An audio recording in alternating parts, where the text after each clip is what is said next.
Bismillahirrahmanirrahim. Assalamualaikum warahmatullahi wabarakatuh. Waalaikumsalam warahmatullahi wabarakatuh. Yang saya hormati Bu Kepala Sekolah Islam kedua, yang saya hormati Dewan Guru dan Hakim kedua.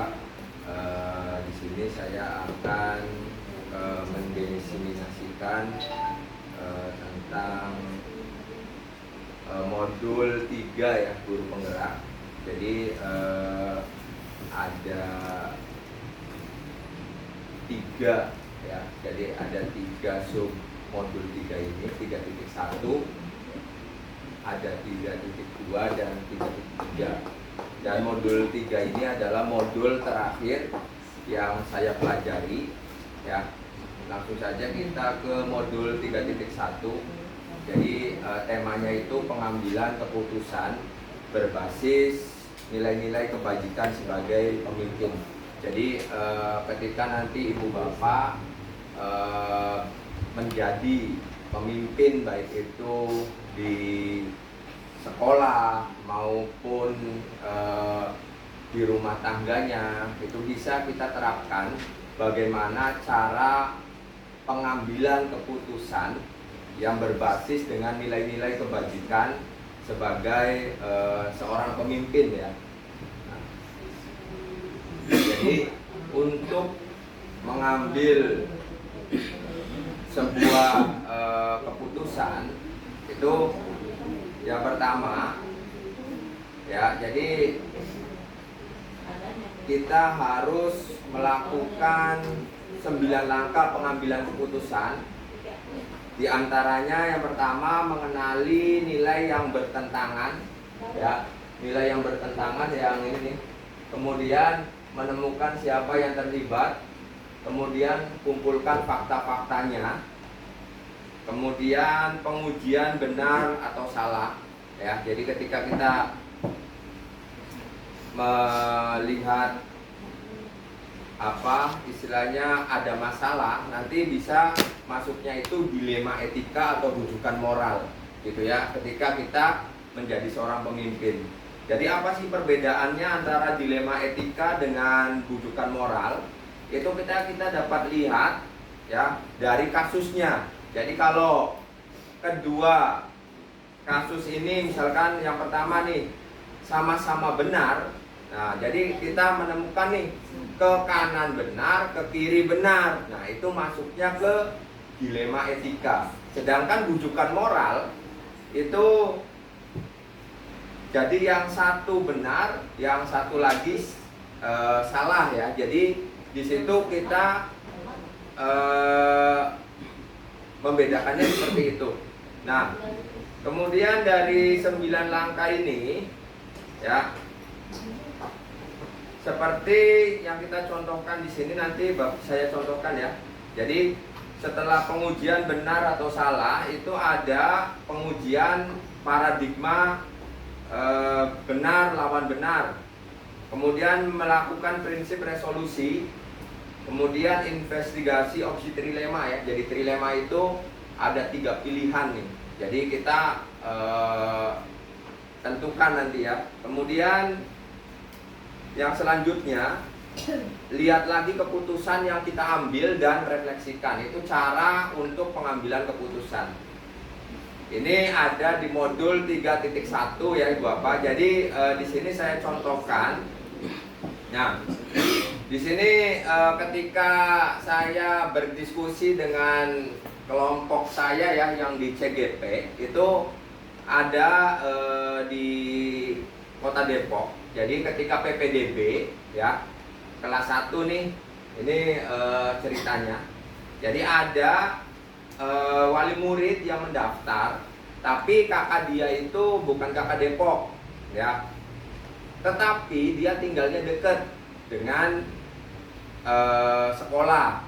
Kemudian umurnya itu sudah 7 tahun lebih. Nah, dari sini ya, sedangkan dari aturan Kota Depok itu kan untuk PPDB ya, diutamakan warga Depok. Nah, dari sini ada dilema gitu ya, dilema etika. Jadi kalau diterima bagaimana, kalau nggak diterima bagaimana. Nah, dari sini baru kita bisa melakukan pengambilan keputusan nih dengan 9 langkah itu. Jadi ya. Jadi yang pertama tadi ya, yang pertama itu kita bisa lihat di ini. Mengenali nilai yang bertentangan tadi kan, udah jelas ya. Jadi ada siswa PPDB yang bukan warga Depok. Kemudian yang kedua, menentukan siapa yang terlibat. Nah, kita lihat di sini. Nah, yang terlibat yaitu kepala sekolah, tim PPDB dan calon orang tua murid kelas 1 tersebut. Ya, untuk yang terlibat. Kemudian fakta-fakta yang relevan ya. Kita bisa lihat kelengkapan berkasnya, kemudian kakaknya ya.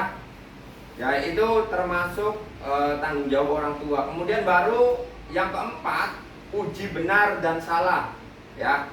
Jadi uji benar dan salah itu ada 5 ya.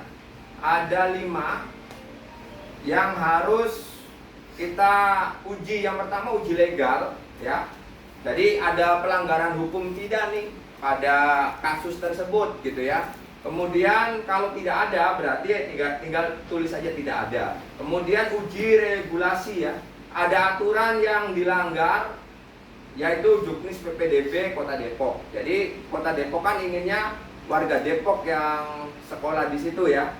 Nah, jadi ada aturan yang dilanggar di situ. Kemudian uji institusi atau uji intuisi ya. Jadi menurut perasaan saya jika aturan keputusan adalah salah ya, namun dilihat dari usia. Jadi secara aturan itu kan udah jelas salah nih kalau kita terima gitu kan. Tapi tadi dari aturan karena dia lebih dari 7 tahun maka mereka pun berhak memperoleh pendidikan. Nah, di situ ada dilema ya. Kemudian uji publikasi. Nah, ya. Apakah ini bisa disebarluaskan atau skip gitu ya. Nah, jadi ibu bapak tinggal ini, oh ternyata jika hal ini sampai tersebarluaskan maka saya akan menghadapi ya. Jadi kita harus uji juga tuh publikasinya, jangan sampai gara-gara kasus ini bisa mencuat kan gitu. Nah, kemudian ada uji panutan. Jadi menurut saya kepala sekolah dan guru-guru di sekolah juga akan membuat keputusan yang sama dengan saya, yaitu menerima siswa dengan pertimbangan usia sudah di atas 7 tahun. Nah, kemudian paradigma. Nah, paradigma ini ya, Ibu Bapak ada 4 ya. Jadi yang kita harus tahu bahwa paradigma itu yang pertama individu versus kelompok ya. Kemudian ada rasa keadilan lawan atau versus rasa kasihan. Kadang kita tuh padahal itu keadilan tapi kita kasihan gitu, seperti itu ya. Nah, sama seperti yang tadi tuh. Kalau adil, siswa tersebut kan tidak diterima karena kita masih ada rasa kasihan. Nah, akhirnya kan dipertimbangkan seperti itu. Jadi dilema-dilema itu pasti nanti Ibu Bapak temukan baik itu di sekolah maupun di rumah tangga gitu ya. Jadi 9 langkah keputusan ini nanti bisa Bapak atau Ibu terapkan nanti sehingga keputusannya itu sudah matang. Jadi ini ilmu nih Ibu Bapak ya. Nah, kemudian ada kebenaran versus kesetiaan. Tuh, jadi antara kebenaran dengan kesetiaan. Ini juga nanti kita bisa lihat. Kemudian ada jangka pendek dan jangka panjang. Ini paradigmanya ya, Ibu Bapak. Jadi ada 4 paradigma dilema etika. Gitu. Jadi nanti kita bisa maksudnya bisa ditelaah itu ya, masuknya kemana nih. Kemudian ada 3 prinsip pengambilan keputusan. Yang pertama, berpikir berbasis hasil akhir, kemudian berbasis peraturan, dan terakhir berbasis rasa peduli. Nanti kita lihat di kasus yang ini ya. Nah, jadi di sini paradigma yang saya ambil dari kasus penerimaan siswa yang lebih dari 7 tahun. Ini antara rasa keadilan versus rasa kasihan. Nah, itu tadi ya.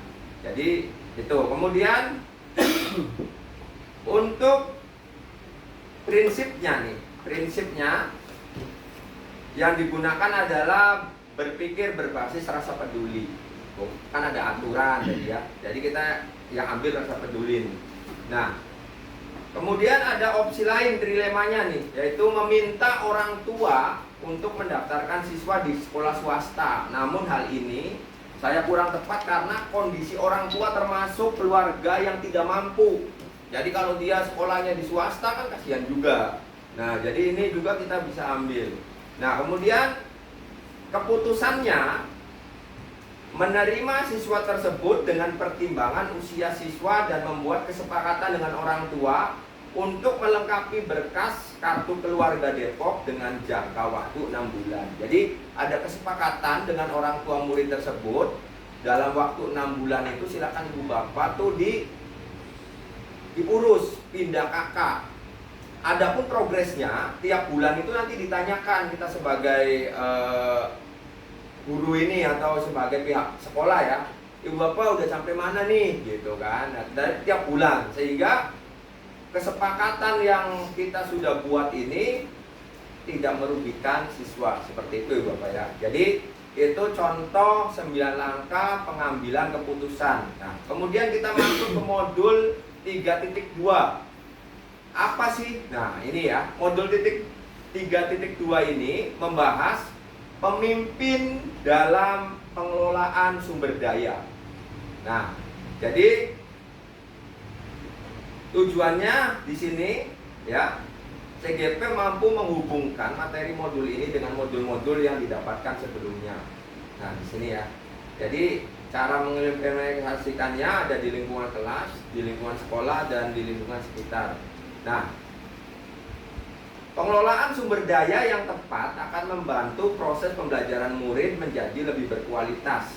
Jadi, Ibu Bapak, untuk pengelolaan sumber daya ini kita pendekatannya itu berbasis aset. Apa itu pendekatan berbasis aset? Pendekatan yang mengutamakan kekuatan. Jadi bukan kelemahan. Misalkan nih, kita mau mengadakan contoh kelulusan misalnya Pak Tisna ya. Nah, kadang kan kita itu mikirnya, wah dananya nggak ada nih, udahlah nggak usah diadain, seadanya aja. Nah, padahal kita bisa melihat aset yang ada di sekolah. Misalkan, wah karena panggungnya nyewanya mahal nih, gimana kalau kita susun dari meja aja? Itu juga bisa. Ya, kemudian misalkan kita bisa kerjasama dengan RT RW setempat misalkan. RT RW punya apa namanya tuh yang kayak ini tidak apa? Yang tenda ya. Jadi misalkan punya tenda, kita bisa kerjasama. Jadi kita bisa manfaatkan sekitar, itu namanya pendekatan berbasis aset atau kekuatan. Nah, jadi aset ini ada 7 ibu bapak ya, yang harus ibu bapak ketahui yang ada di sekolah. Yang pertama, modal manusia. Nanti apa aja, nanti kita bisa diskusikan ya ibu bapak ya, modal manusia itu apa aja nih. Kemudian ada modal fisik, modal sosial, modal lingkungan atau alam, kemudian modal finansial, dan yang selanjutnya modal politik, serta modal agama dan budaya. Mari kita kupas bersama-sama Ibu Bapak. Nanti kalau ada kekurangan silahkan bisa kita diskusi ya. Nah, pertama modal manusia yang ada di sekolah kita ya. Pertama, kepala sekolah dan guru yang menjalankan nilai dan perannya sebagai pemimpin serta memaksimalkan pengetahuan dan keterampilannya dalam mengajar akan membuat pembelajaran menjadi lebih berkualitas sehingga meningkatkan prestasi belajar murid. Nah, di sini modal manusianya ya. Jadi ada kepala sekolah, ada guru, nanti masuk lagi ada tenaga kependidikan, ada juga nanti penjaga, ada komite. Nah, itu contoh dari modal manusia. Jadi kita bisa manfaatkan nanti ya. barangkali nanti ada ide apalagi yang modal manusia ini, silahkan ya Bapak ya, bisa dikemukakan. Kemudian yang kedua, modal fisik. Jadi fisik ini sarana prasarana ya. Jadi misalkan seluruh ruangan yang ada di sekolah nih, jika dikelola dengan baik akan menunjang kegiatan belajar mengajar sehingga kualitas pembelajaran dapat meningkat. Jadi modal fisik ini, contoh di sekolah kita itu ada perpustakaan, ada kantin, ada musola, UKS ya. Jadi itu kita bisa manfaatkan ya. Jadi secara modal fisik udah ada lapangan gitu ya. Ada toilet dan sekali Sophie. Lanjut berikutnya. Nah, ada modal sosial. Jadi modal sosial itu apa aja? Ya, jadi norma dan aturan yang jelas seperti tata tertib, ya. Kemudian keyakinan sekolah dibuat agar murid memiliki kesadaran. Nah, waktu di modul budaya positif kita kan sudah atau saya sudah menyampaikan bagaimana cara membuat keyakinan kelas. Nah, keyakinan kelas itu penting. Ketika nanti ada siswa yang bermasalah, kita nanti bisa mengarahkan keyakinan kelas itu sudah membudaya belum, begitu ya. Nah, kemudian modal sosial ini kemudian ada modal lingkungan. Ya, modal lingkungan itu lingkungan yang ada di sekitar sekolah, gitu ya. Kemudian lanjut modal politik. Nah, modal politik itu misalkan kebijakan kepala sekolah, ya. Kemudian kerjasama sekolah dan dinas pendidikan seperti mengadakan pelatihan dan workshop ya, misalkan dengan PGRI itu adalah modal politik. Atau kita misalkan kerjasama dengan instansi lain, ya, misalkan dapat DAK, dapat apa misalnya. Kemudian selanjutnya ada modal finansial ya. Jadi modal finansial itu untuk sekolah kita Ibu Bapak. Jadi kan ada dana operasional sekolah ya, dana BOS. Coba ada yang tahu nggak selain finansial dana BOS ini apa lagi? Pak Tisna?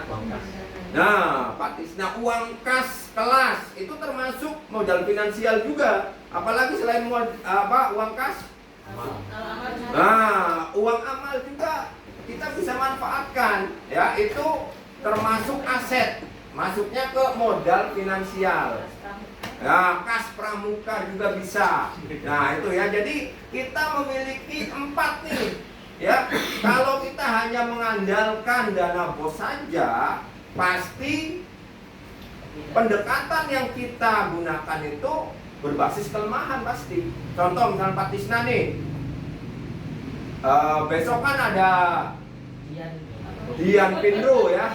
Nah, Pak Tisna mau beli tenda dari uang kas pramuka. Nah, ini ya cocok ya. Jadi bisa memanfaatkan modal finansial yang ada di sekolah. Iya, Harjamukti 2. Jadi kalau seandainya mengandalkan dana BOS, tidak dianggarin, dananya kurang, ya otomatis tidak bisa membuat atau membeli tenda.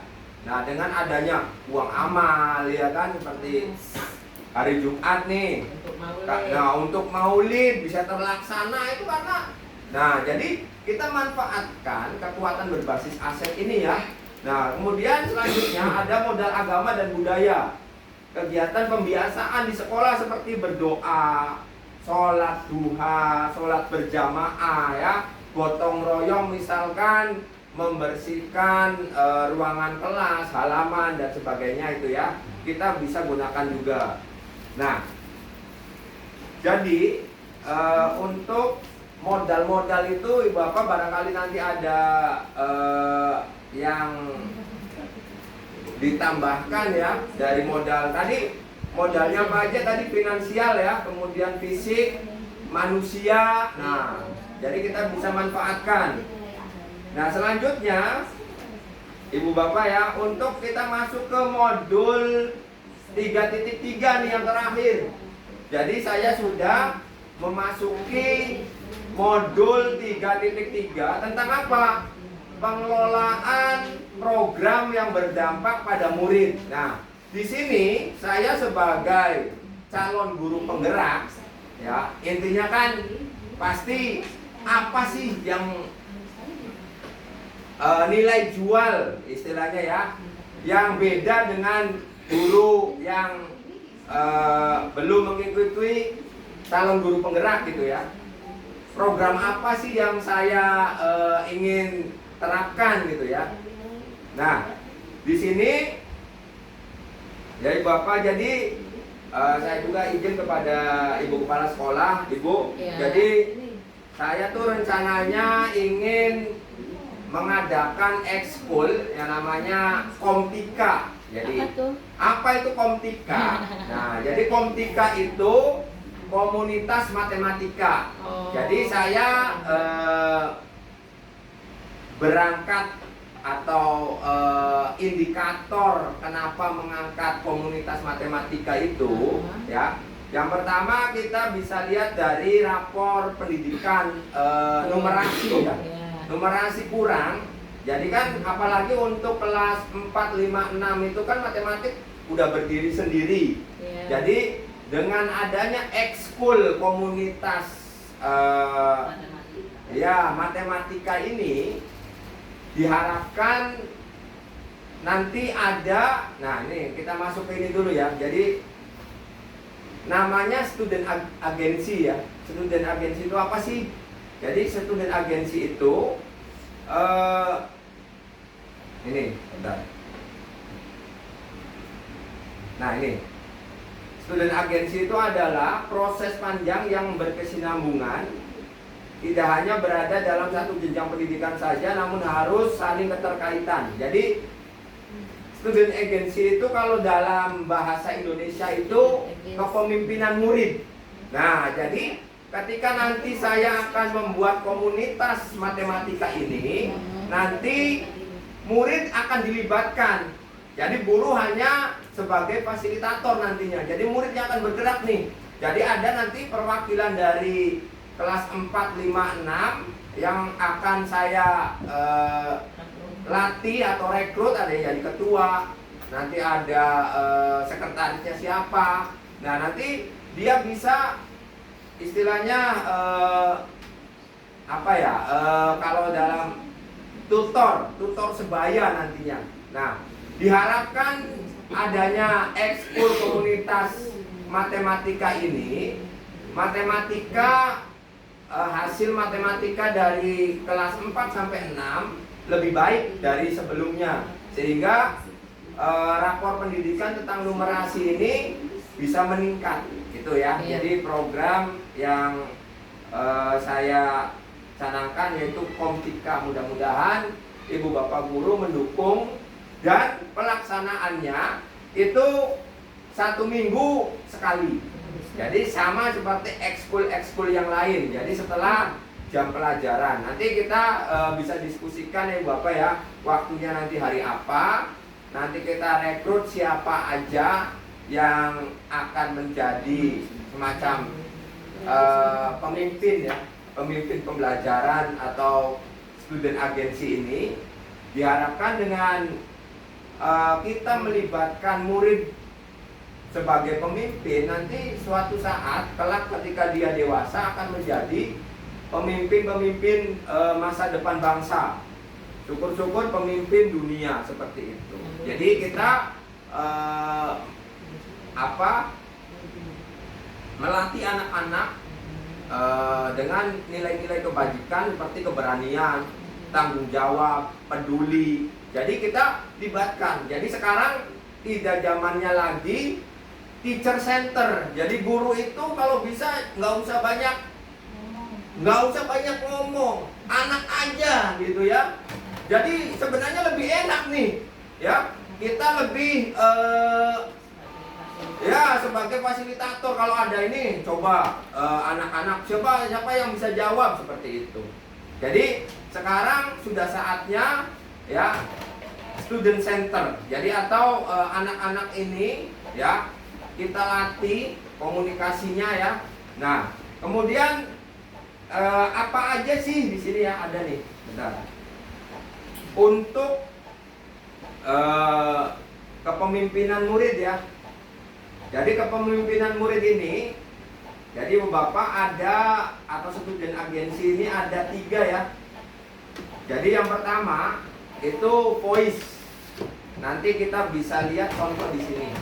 Waktu saya di kelompok ya, Ibu Bapak ya, kelompok, tugas kelompok nih, Mirpol. Jadi kami, nah ini kelompok CGP saya ya, ada 7 orang, yang 1 pengajar praktik, yang bapak-bapak nih.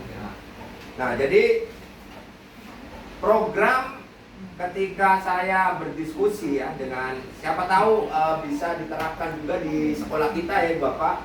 Jadi program namanya We Care Stop Bullying ya di sini. Nah, tujuannya apa? Untuk mencegah terjadinya perundungan di sekolah, menciptakan lingkungan sekolah yang aman, nyaman, bebas dari rasa takut dan ancaman. Sasarannya ini ada murid SD bisa, SMP bisa, ya, SMA juga bisa. Nah, kemudian karakteristik lingkungan, Ibu Bapak ya, ini ada 7. Jadi kita bisa pilih tuh salah satunya. Di antaranya di sini kita milih 2 ya.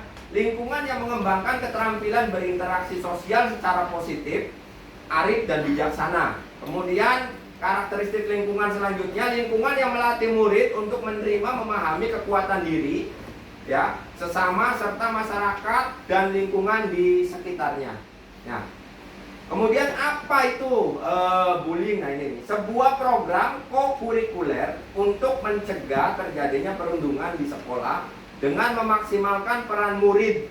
Nah, jadi kembali lagi kita bentuk student agency ini atau kepemimpinan murid, ya, dan komunitas yang ada di sekolah. Nah, ini bagaimana penerapan ini? Pertama, sosialisasi tentang anti perundungan pada murid. Jadi kita bisa sosialisasi ya, bisa dengan lagu-lagu kan, Ibu Bapak sudah menerapkan secara tidak langsung. Nah, kemudian ada perekrutan duta. Nah, ini nih. Jadi nanti kita pilih murid-murid khususnya kelas tinggi ya sebagai duta anti perundungan, sehingga dia bisa mensosialisasikan secara tidak langsung ya.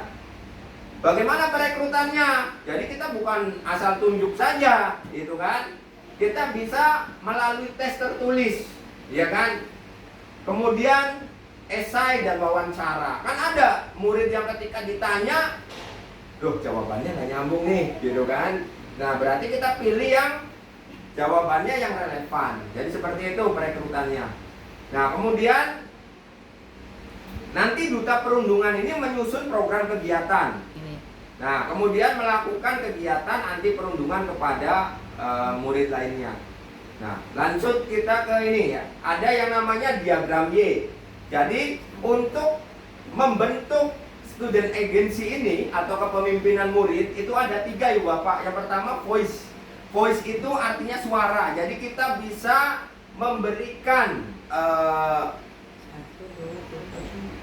siswa untuk berpendapat. Nah, gitu ya. Jadi suara itu berpendapat. Di sini yang pertama, apa sih isi suara atau pendapat murid ini? Memberikan kesempatan kepada murid untuk mengeluarkan ide-idenya. Jadi padahal kita udah tahu nih ide-idenya nih, gitu misalkan nih. Tapi kita coba utarakan kepada murid untuk berpendapat, gitu ya. Nanti mereka kan akan aktif tuh kalau kita latih ya. Nah, kemudian yang kedua, memberikan ruang kepada murid untuk menyampaikan informasi terkait perundungan melalui media-media yang disediakan seperti hotline. Jadi di sini Ibu Bapak ada teman saya sekolah swasta itu dia memberikan nomor WA namanya hotline tuh. Jadi misalkan ada siswa nih yang kan dia nggak berani ngelapor secara langsung tuh, sehingga dia WA tuh ke kayak grup apa ya, kayak jualan itu kan ada tuh nomor WA apa hotline ya. Nah, istilahnya jadi nanti dia ini, "Ibu saya di ini gitu kan." Nah, kita bisa merespon. Nah, ini bentuk apa? Tanggap sekolah, bahwa sekolah itu peduli. Kadang kan Nah, kotak saran kita ada ya, cuman nggak tahu gemboknya di mana. Nah, ya. Kemudian berikutnya memberikan murid kesempatan untuk berdiskusi. Nah ini ya, Ibu Bapak, jadi diskusi itu penting. Kemudian yang kedua, choice atau choice ya, choice itu pilihan. Jadi kita bisa memberikan, di sini contohnya nih, semua murid diberikan kesempatan untuk menjadi duta tadi lewat tes. Jadi kita gebiar aja siapa yang mau ikut. Jadi tidak tebang pilih ya. Jadi diberikan semuanya kesempatan. Jadi antusias karena tadi kita akan membentuk kepemimpinan murid. Kemudian murid akan menentukan kegiatan yang akan dilakukan. Jadi murid sendiri tuh. Jadi kita latih. Jangan idenya dari guru terus. Coba kita latih muridnya walaupun kita tahu gitu ya. Jadi murid itu kita bisa latih. Kemudian yang terakhir itu ownership ya. Apa sih ownership itu? Kepemilikan. Jadi murid bertanggung jawab untuk melaksanakan kegiatan yang telah direncanakan tuh. Jadi dia harus bertanggung jawab dari program-program yang ia susun atau mereka susun. Kemudian karena merasa memiliki ya, pasti nanti akan bertanggung jawab gitu ya. Seperti yang sudah saya sampaikan sebelumnya. Jadi kalau kita sudah merasa memiliki, itu pasti akan merawat gitu ya. Seperti rumah kita nih, kita punya rumah. Karena kita sudah merasa memiliki, ketika rumah kita bocor, apa yang akan dilakukan? Memperbaikinya. Nah, akan segera tuh buru-buru. Tapi kalau tetangga kita yang rumahnya bocor, wah ya, bodo amat ya kan, rumah siapa ya kan? Iya, kontrakan juga sama, paling akan samperin apa? Ya pemilik kontrakannya, Bu, mohon maaf nih bocor kan gitu. Nah, betul Pak Caca? Nah, seperti itu. Jadi kepemilikan ini atau ownership ini penting ya.